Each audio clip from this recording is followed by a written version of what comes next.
अरे बच्चों नमस्कार, स्वागत है आप सभी का आपके अपने YouTube channel let's eat easy पर। मेरे प्यारे बच्चों, आज का जो वीडियो लेक्चर रहने वाला है वो कक्षा 9th के लिए होगा।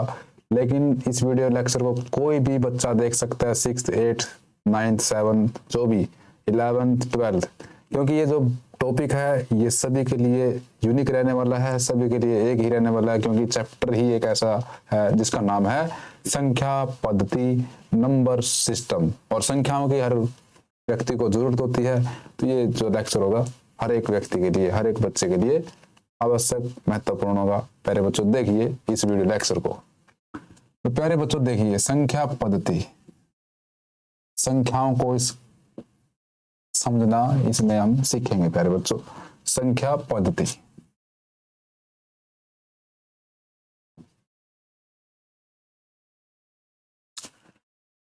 तो बच्चों देखिए, यहाँ पर सबसे पहले हम बात करेंगे संख्या की।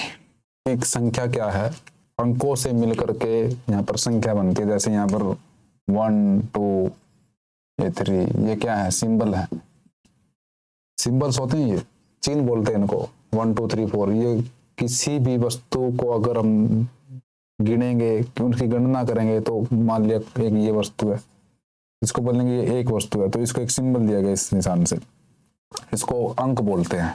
तो हमारे पास 0 से लेकर के 9 तक के यहाँ पर अंक है, और इन अंकों से मिलकर के क्या बनती है, संख्या बनती है। फिर हमने इनको क्या कर दिया है, कुछ कैटेगरीज में बांट दिया है। तो उन कैटेगरीज को हम यहाँ पर समझने की कोशिश करेंगे। मेरे प्यारे बच्चों, सबसे पहले यहाँ पर संख्या होती है प्राकृत संख्या। प्राकृत संख्या सबसे पहले यहाँ पर होती है। प्राकृत संख्या जिसे हम नेचुरल नंबर बोलते हैं, नेचुरल नंबर, नेचुरल नंबर।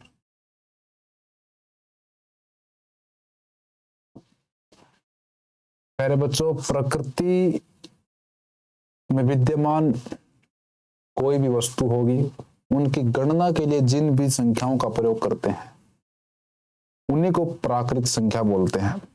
मतलब हम डेफिनेशन लिखेंगे, वे संख्याएं, वे संख्याएं मतलब ऐसी संख्याएं, प्यारे बच्चों, ऐसी संख्याएं जो वस्तुओं को गणना करने में प्रयुक्त की जाती है। जो प्रकृति में विद्यमान वे संख्याएं जो वस्तुओं की गणना के लिए,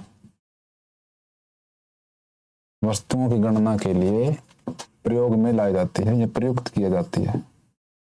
वस्तुओं की गणना के लिए प्रयुक्त की जाती हैं, उन्हीं को बोलते हैं हम प्राकृत संख्या।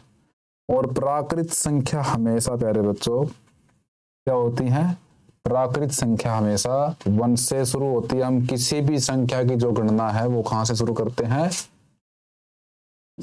1 से ही स्टार्ट करते हैं।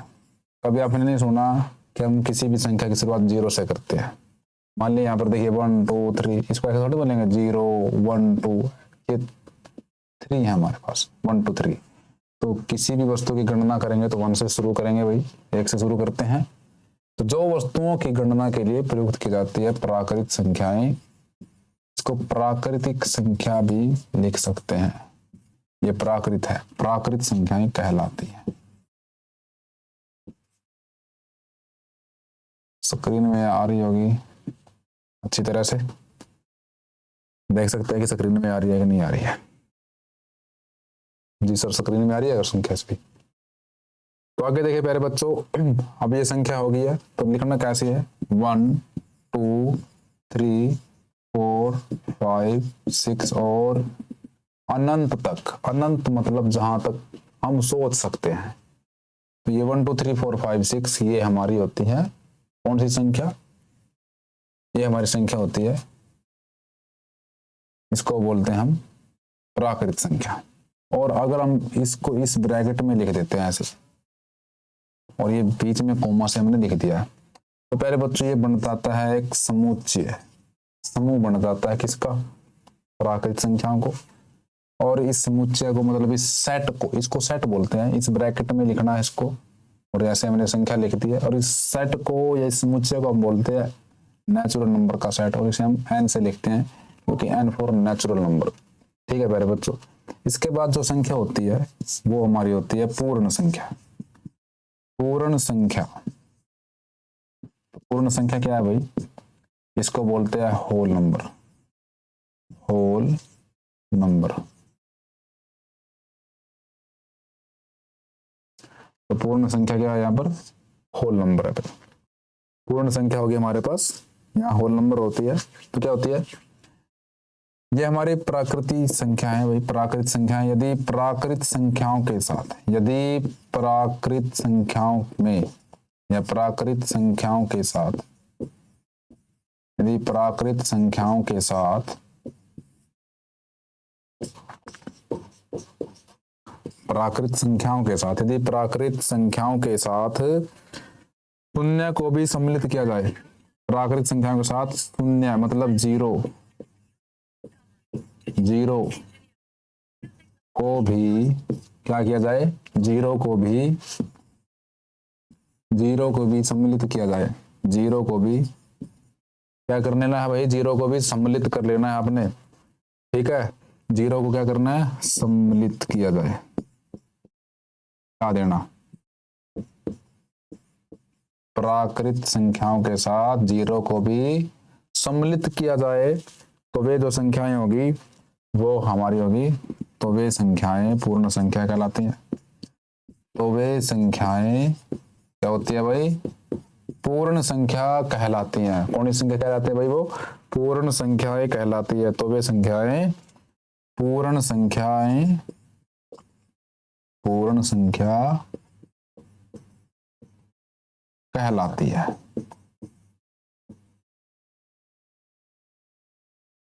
और इसको भी इसी तरीके से लिखेंगे, ऐसे ब्रैकेट बनाई हमने, 0 1 2 3 4 5 6 और अनंत तक ये ऐसे होगी। और इसको W से लिखा है तो इसको हम W से इस समुच्चय का नाम रखते हैं W। इस सेट का जो नाम है वो है होल नंबर का सेट, और इसे हम W से रिप्रेजेंट करते हैं। मेरे बच्चों, आपने ये संख्याएं समझ ली होगी, प्राकृत संख्या क्या होती हैं, पूर्ण संख्या क्या होती है। ये सभी संख्याएं जो हैं, ये प्राकृत संख्याएं, ये इस सेट में भी आती है, मतलब प्राकृत संख्याएं पूर्ण संख्या में भी आती है। तो हम कहेंगे कि प्रत्येक प्राकृत संख्या पूर्ण संख्या में होती है, मतलब प्रत्येक प्राकृत संख्या पूर्ण संख्या भी होती है, परंतु ये जो जीरो है ना, ये नेचुरल नंबर में नहीं है। ये जीरो मतलब इसका हर एक सदस्य, इस सेट का हर एक सदस्य है, हर एक इस संख्या का हर एक जो भी ये संख्या होगी इसमें मिलेगी आपको, परंतु इसका हर एक एलिमेंट, हर एक सदस्य है, हर एक मेंबर इसके सेट में नहीं मिलेगा। तो हम कहेंगे कि प्रत्येक प्राकृत संख्या पूर्ण संख्या होती है, परंतु प्रत्येक पूर्ण संख्या प्राकृत संख्या नहीं होती। इस बात को बड़े ध्यान से आपने सुनना है। मैं बाद में इसको नोटिस भी कराऊंगा, आपने इसको नोट डाउन कर लेना है। तो इसके बेस पर बहुत से क्वेश्चन पूछे जाते हैं एग्जाम में। उसके बाद देखिए भाई, आप नोट भी कर सकते हैं कि सभी प्राकृत संख्याएं पूर्ण संख्या नहीं होती है।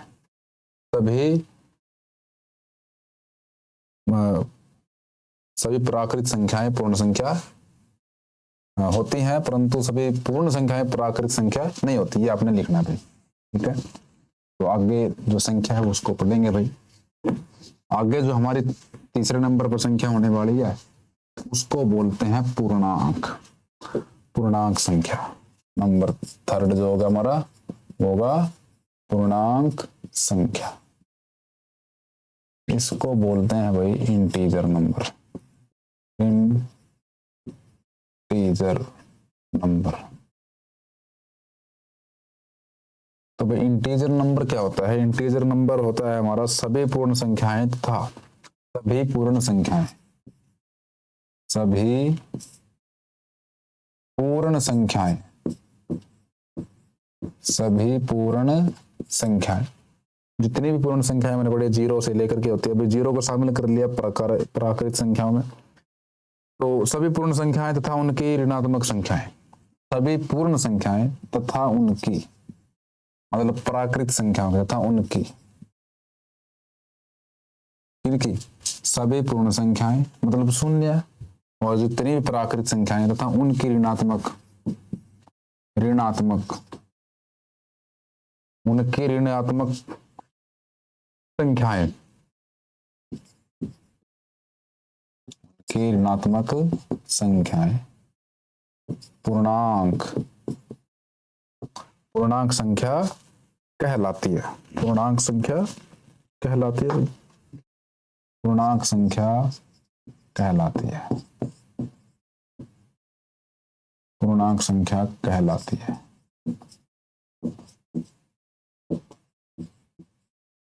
ठीक है भाई, समझ में आ गया आपको? तो इसको z से लिखते हैं हम। तो यहाँ पर 0 1 2 3 4 5 और यहाँ तक, ये भी अनंत तक होगी। यहाँ पर -1 -2 -3 और यहाँ पर भी -इन्फिनिटी तक ऐसे होगी। आप इसको एक साथ भी लिख सकते हैं, कैसे 0 +-1 +-2 +-3 +-4। आप इसको इस तरीके से भी लिख सकते हैं और इसको z से रिप्रेजेंट करते हैं। ठीक है भाई। अगर यहाँ पर देखिए, इसको हम दो पार्ट में डिवाइड करते थे इन संख्याओं को। हाँ, बात आती है कि यहाँ पर इसको z से क्यों लिखा जाता है भाई? इंटीजर तो i से बनता है, इसको z से क्यों लिखा जाता है भाई? जो z है ना, वो जर्मन भाषा में एक जालिन शब्द होता है। इसकी स्पेलिंग लिख देता हूँ, ZAHLEN। इसको जालिन बोलते हैं, और जालिन जो शब्द है वो जर्मन भाषा से आया है, और जर्मन भाषा में जालिन को बोलते हैं संख्या। तो हमारी ये संख्याएं कंप्लीट हो गई यहाँ तक। इसको यहाँ z से इसको यहाँ पर लिख दिया है भाई। ये बात आपने भी नोट कर लेनी है। ठीक है। तो प्यारे बच्चों, यहाँ पर ये हमारी है कौन सी संख्या? पूर्णांक संख्या। पूर्णांक संख्याओं को दो पार्ट में हम बांट देते हैं। जो फर्स्ट पार्ट है उसको बोलते हैं धन पूर्णांक, और दूसरा होता है ऋण पूर्णांक। तो भाई धनात्मक संख्या बोलते हैं, फिर धनात्मक पूर्णांक भी बोल सकते हैं। धनात्मक पूर्णांक, धनात्मक पूर्णांक लिखेंगे इसको। इसको बोलते हैं पॉजिटिव इंटीजर। पॉजिटिव इंटीजर भाई, पॉजिटिव इंटीजर। जितनी भी हमारी नेचुरल नंबर होते हैं, प्राकृत संख्याएं होती है, वही हमारी धनात्मक पूर्णांक होती है। 1 2 3 4 5 6 ये सारी। और ऋण पूर्णांक या फिर ऋणात्मक संख्याएं, ऋणात्मक जो पूर्णांक होता है वो होता है नेगेटिव इंटीजर। ये हमारी होती है भाई, जितनी भी ऋणात्मक इन्हीं का रूप होता है। -1 -2 -3 -4 -5। प्यारे बच्चों, धनात्मक जो पूर्णांक होते हैं हम उनको z पॉजिटिव से लिखते हैं, और ऋणात्मक जो पूर्णांक होते हैं उनको z माइनस से लिख देते हैं। इतना ही फर्क है। प्यारे बच्चों, शून्य जो होता है ना, शून्य 0, ना तो धन पूर्णांक है और ना ही वो ऋण पूर्णांक है। ठीक है भाई, मतलब ना ही वो धनात्मक पूर्णांक है। कौन? शून्य। शून्य ना तो धन पूर्णांक है,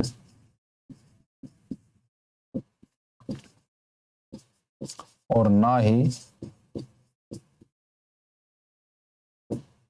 ऋण पूर्णांक।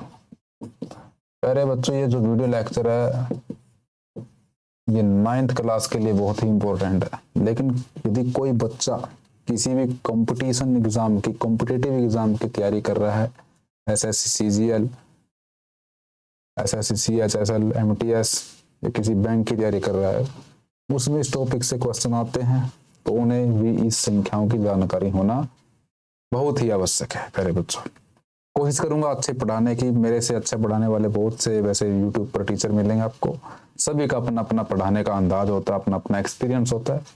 तो प्यारे बच्चों, आप इस वीडियो लेक्चर को बड़े ध्यान से देखना है। हम सभी टीचर्स का सम्मान करते हैं, क्योंकि हम भी उन्हीं की बदौलत यहाँ पर आपके सामने आज स्क्रीन के सामने, कैमरे के सामने पढ़ा रहे हैं। हम सभी टीचर्स का, और खासकर जिन टीचर से हम पढ़े हैं आज तक बचपन से लेकर के, उन सभी का हम शुक्रिया अदा करते हैं कि उन्होंने इतना अच्छा हमें ज्ञान दिया, और कुछ हमने अपनी मेहनत भी की है उन्हीं टीचर्स की बदौलत। जैसे हम मेहनत कर रहे हैं हम, तो आप बच्चे हमें देख करके ऐसे ही मेहनत करोगे, क्योंकि मेहनत भी तभी की जाती है जब ये सब्जेक्ट अच्छा लगता है। सब्जेक्ट कब अच्छा लगता है? जब टीचर्स अच्छा पढ़ाते हैं, हमारे अंदर मोटिवेशन लेकर के आते हैं सब्जेक्ट के प्रति, और सब्जेक्ट को बोरियत नहीं महसूस करने देते। तो प्यारे बच्चों, हम भी उन्हीं में से एक बनने की कोशिश करेंगे आपके लिए। तो प्यारे बच्चों, उसके बाद जो संख्या होती है, उसके बाद बात करेंगे परिमेय संख्या की। तो प्यारे बच्चों, परिमेय संख्या बहुत ही इम्पोर्टेंट है, और 8th क्लास का चैप्टर भी है परिमेय संख्या। तो परिमेय संख्या, इसको बोलते हैं रैशनल नंबर। ये रैशनल कहाँ से आया भाई, ये भी बताने की कोशिश करेंगे हम। रैशनल नंबर इसको बोलते हैं। तो जिन संख्याओं को, यहाँ पर देखिए भाई, जिन संख्याओं को, यहाँ पर कंडीशन है कुछ, जिन संख्याओं को p बटा क्यू के रूप में, मतलब बटा के रूप में लिख देना है, p बटे क्यू के रूप में, मतलब ऐसा सा रूप उसको दिया जाएगा। जिन संख्याओं को p बटे क्यू के रूप में लिखा जाए, रूप में लिखा जा सके, पहली शर्त तो यही होगी इसकी कंडीशन। ठीक है, सेकंड देखिए भाई, जहां ये p और क्यू क्या है भाई, ये तो इंग्लिश के अल्फाबेट है, इंग्लिश लैंग्वेज के, लेकिन मतलब क्या है? जहां p और q क्या होंगे भाई? पूर्णांक संख्याएं होंगी। क्या होंगे? अभी पूर्णांक हमने पढ़ा है भाई, पूर्णांक संख्याएं हैं। जहां p और q क्या है? पूर्णांक। यहाँ पर सहअभाज्य पूर्णांक भी बोल सकते हैं। p और q क्या है? पूर्णांक संख्याएं हैं। सहअभाज्य भी बताएंगे क्या होती है अभी संख्याएं, सहअभाज्य क्या होती है। तो सबसे पहले इसको देख लेते हैं। जहां p और q सहअभाज्य पूर्णांक हैं या सह पूर्णांक संख्याएं, ये होगी सेकंड कंडीशन। परंतु यहाँ पर जो q है ना भाई, वो नॉट इक्वल टू 0, क्योंकि पूर्णांक के अंदर तो 0 भी आता है। जब हमने बोल दिया कि p और q पूर्णांक है, तो 0 भी पूर्णांक के अंदर आता है। तो ये क्या बोल रहा है? p 0 हो सकता है, but q not equal to 0। भाई जो क्या हुआ है वो 0 के बराबर नहीं होगा। तो वे संख्याएं क्या होंगी भाई? परिमेय संख्या कहलाती है। परिमेय संख्या कहलाती है भाई। तो उसके बाद यहां पर देखिए, p बटे क्यू के रूप में कैसे लिखिए। देखिए, मान ली 3/4 मैंने लिख दिया यहाँ पर, -3/4 लिख दिया भाई, यहाँ पर 5/6 लिख दिया भाई, 8/9 लिख दिया। तो देखिए भाई, यहाँ पर जो ऊपर ये मैंने संख्या लिख दी है, ऊपर भी लिखी और नीचे भी लिखी है, यहाँ पर एक बटा का निशान लिख दिया भाई। 3/4 इसको बोलेंगे। 3 देखिए यहाँ पर एक पूर्णांक संख्या, अभी पूर्णांक संख्या मैंने बढ़ाई थी। तो 3 क्या है? प्राकृत संख्या भी है, पूर्ण संख्या भी है, और पूर्णांक संख्या भी है। तो यहाँ पर हम इसको पूर्णांक मानेंगे, क्योंकि नेगेटिव भी हो सकता है ऊपर, तो इसलिए इसको पूर्णांक का नाम दिया। ऐसे ये ऊपर प्राकृत भी हो सकते हैं, पूर्ण भी, लेकिन जो सभी संख्याओं के लिए प्रयोग की जाएगी वो क्या है? पूर्णांक। ये पूर्णांक हो सकता है, नीचे भी हो सकता है। ये देखिए, तो ये जो संख्या बनी एक नई, इसी को बोलते हैं परिमेय संख्या। ठीक है भाई। 0/2 ये भी एक पूर्णांक संख्या है, लेकिन 3 अगर 0 लिख दिया, यहाँ ये परिमेय संख्या है। 3/0 अगर लिख दिया तो ये भाई क्या होगी? परिमेय संख्या की कंडीशन में नहीं होगी, क्योंकि कंडीशन दे रखी है जहां p और q पूर्णांक है, तो ये पूर्णांक ही है, परंतु q नॉट इक्वल टू 0। अब क्यों नहीं होगा? अब देखता है। लेकिन 3/0 का मतलब क्या है? भाई 3 को 0 से भाग कर दिया। 3 को हमने 0 से भाग करने का मतलब है 3 चीज थी मेरे पास और मैंने वो 0 को बांट दी। मतलब क्या है इसका, 0 से बांटने का मतलब क्या है कि हमें कोई आंसर नहीं मिला, अनडिफाइंड आंसर मिला यहाँ पर। लेकिन मैं आपको बिल्कुल प्रूफ के साथ यहाँ पर समझाने की कोशिश करूंगा। यहीं पर देखिए, थोड़ा सा वीडियो लेक्चर बड़ा हो सकता है लेकिन जानकारी अधूरी नहीं होगी। बात करूंगा इसको रेशियो और रैशनल नंबर क्यों बोलते हैं, इसको किससे रिप्रेजेंट करते हैं, वो सभी चीजें मैं बताऊंगा। पहले मैं आपको ये बता देता हूँ। देखिए पहले बच्चों आपने ना डिवाइड करना सीखोगा। यहाँ पर ना आपने 2 को 8 से डिवाइड, 8 को 2 से डिवाइड किया होगा, 5 को 2 से डिवाइड किया होगा। ठीक है, आज मैं आपको डिवाइड करना सिखाता हूँ। आप बोलोगे सर डिवाइड तो हमें करना आता है, लेकिन कुछ बच्चे होते हैं जिनको डिवाइड नहीं करना आता। कैसे करते, देखिए 8 को 2 से डिवाइड करना है तो बिल्कुल सिंपल है, 2 चौके 8 होता है भाई, डिवाइड हो गया। लेकिन मैं आपको दूसरा तरीका भी बताता हूँ। आप कैसे करेंगे, आप कैसे यहाँ पर करेंगे। देखिए जब 8 को 2 से डिवाइड करेंगे तो क्या करेंगे, हम लिखेंगे 2 एकम 2, मतलब 2 1 जा 2, ऐसे लिखेंगे। मैं डायरेक्ट यहाँ पर 4 पे नहीं गया, मैंने सिर्फ 2 1 जा 2 लिखा यहाँ पर। आप देखिए 8 में से 2 गए, यहाँ पर कितना बचेगा 6। उसके बाद दोबारा से फिर 2 1 जा 2 लिखेंगे, लेकिन यहाँ पर 1 नहीं लिखेंगे, यहाँ पर प्लस लिखेंगे भाई। ठीक है, और प्लस लिख करके दोबारा 1 से, कितने स्टेप में जा रहा हूँ वो देखना ना आपने। तो 6 को 2 से डिवाइड माइनस करेंगे तो कितना बचेगा 4।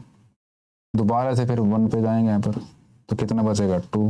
दोबारा से फिर 1 से डिवाइड, मतलब तो भाई एक टाइम ऐसा आएगा कि ये नंबर क्या हो जाएगा, डिवाइड हो जाएगा। अब आप यहाँ पर देखिए 1 2 3 4, आंसर आपका आया है यहाँ पर 4। अब मेरी बात से सहमत होंगे कि ये भी डिवीजन होती है। असल में डिवीजन यही थी पहले, तो उसको ऐसे शॉर्ट बनाया गया है। आप किसी, क्या मतलब है डिवीजन का, मतलब है कि आप जिससे भाग कर रहे हो, जिस संख्या को भाग कर रहे हो, जिससे भी भाग कर रहे हो, मान लिया 8 को कर रहा हूं मैं, तो उस संख्या को कितनी बार घटाया गया है उस संख्या में से। तो जितनी बार घटाया गया है ना उस संख्या को 2 से, तो 4 बार इसको घटाया गया। बात समझ में आ रही है ना मेरी। गुणा का मतलब क्या है, गुणा का मतलब है 3 को 4 बार जोड़ा गया आपस में, 3 को, 3 + 3 + 3 + 3। यही बात यहीं पर है कि 8 में से 2 को कितनी बार घटाया जाएगा कि आंसर मेरा 0 आए, वो डिवाइड हो जाएगी। तो भाई 4 बार घटाया जाएगा। ठीक है, अब मैं बात करता हूं यहाँ पर किसकी, यहाँ पर मैं बात करूंगा कि अगर मेरा 8/0 हो, कैसे करेंगे यहाँ पर। तो भाई 8/0 यहाँ पर करिए, तो 0 1 जा 0 ही होता है भाई। घटाइए इसको एक बार, फिर 8 आएगा। दोबारा से फिर 0 1 जा 0 ही होगा भाई, घटाइए आप, 8 ही आएगा। आप करते रहिए, काउंट कंटिन्यूस करते रहिए, यहाँ पर 0 आता रहेगा। आप शेष पर रिपीट होता है, इसका मतलब यहाँ पर 1 + 1 + 1 + 1 + 1। आप कहां तक जाओगे, इसका आंसर कहां तक लेके जाओगे, आंसर आएगा इन्फिनिटी तक। आंसर क्या आएगा, अनंत तक। ठीक है भाई, इन्फिनिटी का साइन होता है। तो जब भी ऐसा आंसर आता है तो आप यहाँ पर लिखते हो अनंत, और यदि आप 8/∞ लिखते हो तो आंसर आता है 0। ठीक है, बात समझ में आ रही होगी आपको। 8 को इन्फिनिटी टाइम्स डिवाइड करोगे 0, 8 को इन्फिनिटी टाइम 0 से डिवाइड करोगे तो इन्फिनिटी। ये मैं आपको बताना चाह रहा था। ठीक है भाई, इसको हम अनंत कह सकते हैं, नॉट डिफाइंड भी बोलते हैं कई बच्चे। देखिए भाई यहाँ पर वे संख्याएं परिमेय संख्या कहलाती हैं। अब बात आती है कि ये रैशनल नंबर क्यों है भाई। देखिए जब 3/4 है ना भाई, ये 3/4 यहाँ मान लिया, देखिए 9 यहाँ पर मैंने लिख दिया, अच्छा ये 6/9 लिख लीजिए, एक ही बात है, बस इसको थोड़ा उल्टा कर दिया मैंने। देखिए अभी जो 6 और 9 है ना, ये कट रहा है, किससे कट रहा है, यहाँ पर 3 से कट रहा है। तो 3 दूनी 6, 3 3 9। अब ये 2/3 नहीं कट रहा। अब ये इनमें कॉमन फैक्टर नहीं है कोई भी जिससे कट जाए। इनमें कॉमन फैक्टर कौन था, 3 था। गुणनखंड कौन था इनमें, उपनिष्ठ गुणनखंड क्या था इसमें उपनिष्ठ गुणनखंड था 3, जिससे डिवाइड हो रहे थे, उसी से भाग कर दिया। अब ये 2/3 बन गया। अब 1 के अलावा इनमें कोई भी उपनिष्ठ गुणनखंड नहीं है, गुणनखंड भी बताएंगे, विनिष्ट क्या होता है ये सभी चीजें बताएंगे, कॉमन क्या होता है ये सभी आपको इस वीडियो लेक्चर में मतलब हमारे इस यूट्यूब चैनल पर मिलेगा। 2/3, 2 और 3 को अब एक के अलावा कोई और नहीं भाग कर सकता दोनों को, तो दोनों में एक कॉमन है, इनको बोलते हैं सहभाज्य संख्या। फिर देखिए 2 और 3 को एक के अलावा कोई भाग नहीं करेगा तो इनको क्या बोलेंगे, सहभाज्य संख्या। देखिए 4 और 6 इनको एक के अलावा दोनों को कौन भाग कर सकता है, 2 कर सकता है। आप बोलोगे 3 भी करेगा, नहीं 3 सिर्फ ओनली 6 को करेगा, 4 को नहीं करेगा। 2 ओनली 2 4 को भी करेगा और 6 को भी करेगा, तब ये सहभाज्य नहीं है। ऐसे इनको काटेंगे 2 2 3 6। अब ये जो 2 और 3 बच गया ये सहभाज्य संख्या है, ठीक है। तो ये क्या है भाई, 9/6 या 6/9 मैंने लिखा, 6/9 लिखा, तो ये अभी तक एक दूसरे से कट रहे थे।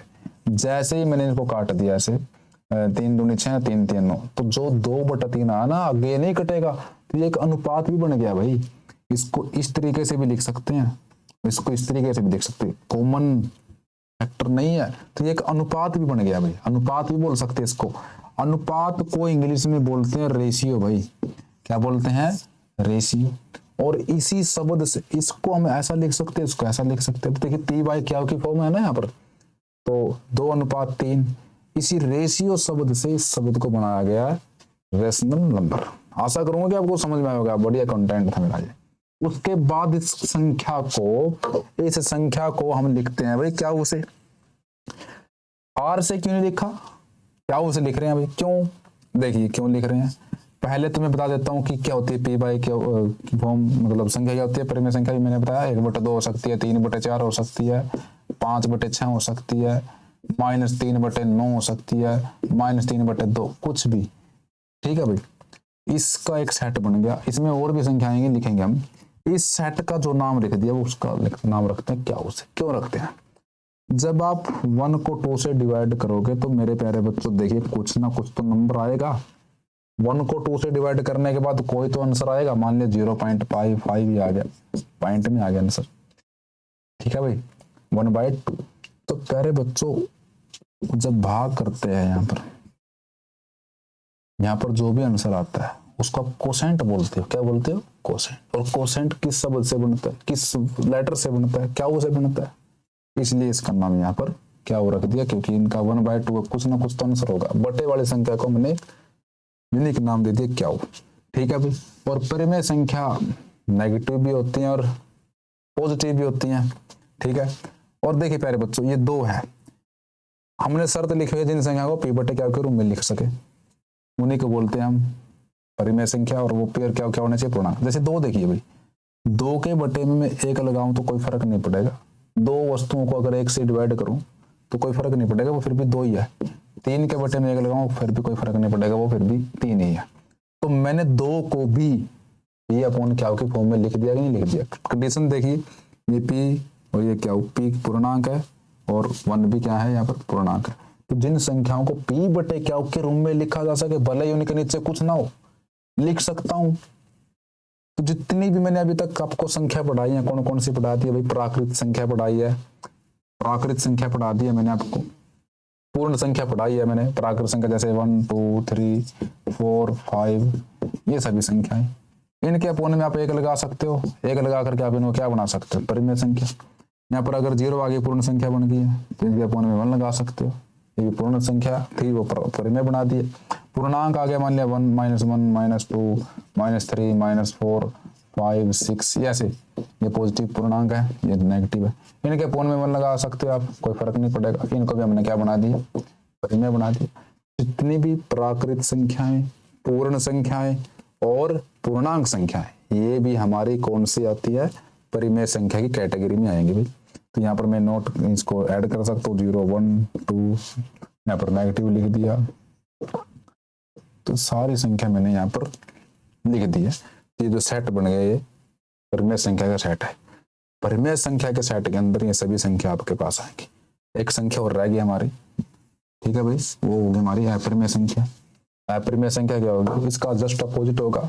जिन संख्याओं को P/Q के रूप में नहीं लिख सकते, जिन संख्याओं को P/Q के रूप में नहीं लिख सकते, अब वो कौन सी संख्या है जिनको नहीं लिख सकते, ठीक है।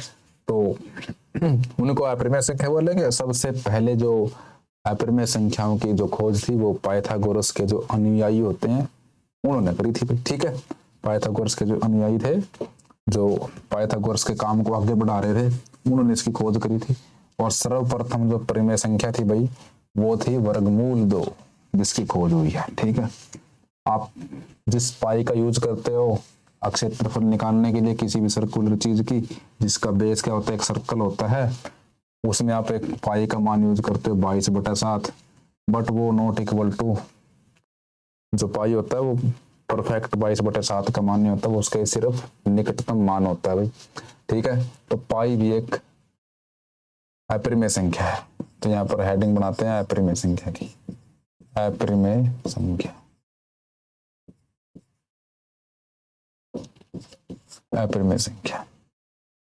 अरे बच्चों, हमने परिमेय संख्या को क्या उसे लिखा था, और क्या पॉजिटिव का मतलब होगा, अगर क्या पॉजिटिव में अगर लिखो, यहाँ पर मैं बताना भूल गया था, क्या पॉजिटिव का मतलब होता है धनात्मक परिमेय संख्या, और क्या नेगेटिव का मतलब होता है ऋणात्मक परिमेय संख्या। उसी प्रकार अपरिमेय संख्या भी होगी। यहाँ पर अपरिमेय संख्या को बोलते हैं इररेशनल नंबर, इररेशनल नंबर।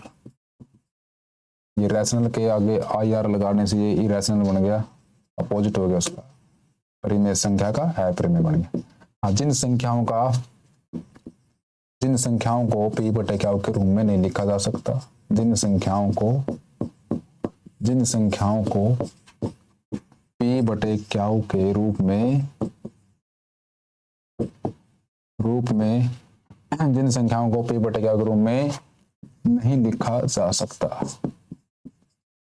नहीं लिखा जा सके या लिखा जा सकता है की बात है। तो पहले p और क्या को डिफाइंड कर देता हूँ, क्या है भाई, p और अपॉन क्या की फॉर्म में नहीं लिख सकते। तो p और क्या पता भी होना चाहिए, क्या जहां p और क्या है, जहां p और क्या है भाई, पूर्णांक है, पूर्णांक होना चाहिए। जो पूर्णांक ही नहीं तो उनको p बाय क्या की फॉर्म में नहीं लिख सकेंगे। जहां p और क्या पूर्णांक संख्याएं हैं, पूर्णांक है भाई, और जो क्या है परंतु क्या नॉट इक्वल टू 0, क्योंकि यहाँ पर क्या पूर्णांक है, परंतु क्या 0 नहीं होना चाहिए, ठीक है। वे सभी संख्याएं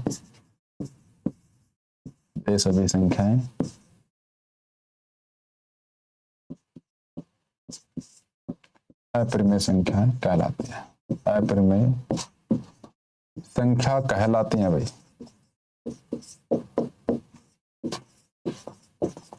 अपरिमेय संख्याएं कहलाती हैं, ठीक है। उसके बाद एग्जाम्पल दे देते हैं भाई, जैसे देखिए √2, √3, ठीक है, √5, √6, √7, √8, √10। आप बोलोगे सर ये सभी संख्याएं तो रूट वाली होगी। आप बोलोगे √1 तो नहीं लिखा, बिल्कुल नहीं लिखा मैंने, कारण होगा उसका कुछ ना कुछ। √4 मैंने नहीं लिखा, यहाँ पर √9 नहीं लिखा। पहले बच्चों जो √1 होता है ना, उसका जो आंसर होता है वो होता है 1, क्योंकि वर्गमूल 1 किसके बराबर होता है, 1 के, क्योंकि 1 का वर्गमूल 1 होता है, 4 का वर्गमूल यहाँ पर 2 होता है, और वर्गमूल 9 का मान होता है 3। और यहाँ पर जो 1 है आपने पढ़ा था, एक तो परिमेय संख्या होती है, 1 के बटे में लगाओ, 2 के बटे में लगाओ, 3 के बटे में लगाओ। तो ये सभी संख्याएं पूर्ण वर्ग संख्या कौन कौन है, 1, 4, 9, इनका जो वर्गमूल होता है भाई, और जो जब इनके पूरा मान होता है, वर्गमूल 4 का मान 2 होता है, ये तो परिमेय संख्या बन गई है, ठीक है भाई। लेकिन इन संख्याओं का जो मान होता है वो क्या होता है, जिनका मान होता है वो एक पूर्ण, एक परफेक्ट नंबर जो होता है ना, परफेक्ट नंबर जो होता है वो नहीं होता, ठीक है।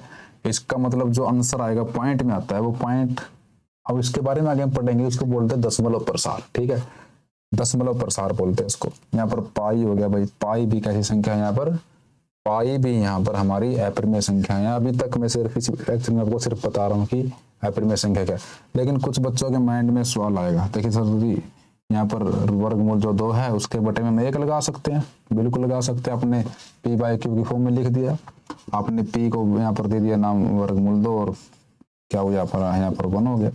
लेकिन ये आपने कंडीशन तो बना दी, जिन संख्याओं को p बटे क्या के रूप में लिखा जा सके। लेकिन आप इसकी सेकंड कंडीशन भी पढ़िए भाई, इसकी सेकंड कंडीशन क्या कहती है, जहां p और क्या हो पूर्णांक होने चाहिए। अरे क्या आपने पूर्णांक में वर्गमूल 2 पढ़ा है कभी? 8th क्लास में आपने ये संख्या नहीं देखी होगी, 9th क्लास से पहले नहीं देखी आपने वर्गमूल 2 वर्गमूल 3 नहीं देखी होगी, क्योंकि वहां पर 8th क्लास में परिमेय संख्या का जिक्र अपरिमेय संख्याओं का जिक्र ही नहीं होता। आपने वहां पर सिर्फ क्या पढ़ा है आज तक? पूर्ण संख्या, प्राकृत संख्याएं और पूर्णांक और परिमेय संख्याएं। ठीक है, ये नहीं पढ़े आपने। तो सिर्फ मैंने यहाँ पर इतना सा भी समझाने की कोशिश करी है। जो इसका अगर पार्ट होगा उसमें हम इसको बिल्कुल डिटेल में करेंगे। एक छोटा सा एक में पार्ट है, वो मैं थोड़ा सा मैं दिखा देता हूँ क्या वो। एक प्यारे बच्चों, वास्तविक संख्या होती है, वास्तविक संख्या और वास्तविक संख्या जो टॉपिक है भाई, वो क्लास 10th में फर्स्ट चैप्टर है, वास्तविक संख्या। हाँ भाई, इरेशनल नंबर को हम आई से लिखते हैं, आई से लिख देते हैं हम इनके सेट को, जो भी इनका सेट बनेगा उसको हम आई से लिख देते हैं। ठीक है, वर्गमूल 2, वर्गमूल 3, वर्गमूल 5 जो भी होगा इनको हम आई से लिख देते हैं। वास्तविक संख्या, रियल नंबर जिसे बोलते हैं, रियल नंबर वास्तविक संख्या भी। तो क्या होगा भाई, परिमेय संख्या जितनी भी अभी पढ़ी हमने, परिमेय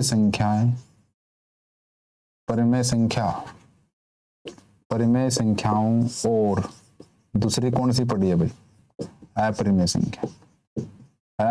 संख्याओं का संग्रह, अपरिमेय संख्याओं का जो संग्रह होता है, परिमेय संख्याओं और अपरिमेय संख्याओं के संग्रह को,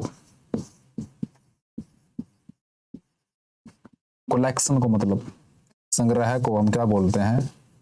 वास्तविक संख्या बोलते हैं भाई। वास्तविक संख्या